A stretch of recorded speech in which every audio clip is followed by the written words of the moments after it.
Guys ल है हामीसित यो K40 Pro छ हाजिरी मेसिन। यसमा हामीले युजर एड गर्दाखेरि स्पेस दबाउन चाहिँ समस्या छ कि स्पेस दबाउनलाई अलिकति प्रब्लम छ। त्यसको लागि कसरी सल्भ गर्ने भनेर सिकाउँछौँ।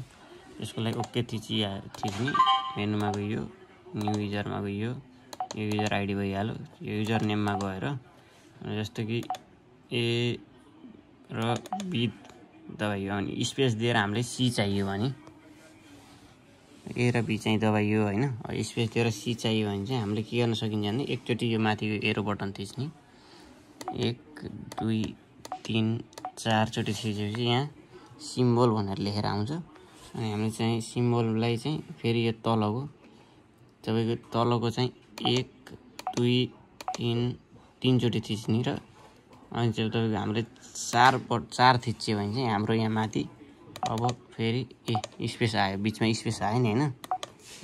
अरु लेख्न पाइयो, यहाँ बीचमा स्पेस आयो, यो चाहिँ स्पेस आयो बीचमा है। अब त्यसरी चाहिँ हामीले यसलाई स्पेस चाहिँ गराउन पाइयो। यसलाई 4 चोटि थिचेर अनि यसलाई चाहिँ यो तपाईको यो सिम्बल्स 4 भन्ने ठाउँमा लिएर आएर यसरी चाहिँ हामीले गर्न सकियो। यसरी बीचमा चाहिँ स्पेस चाहिँ निकाल्न सकिन्छ।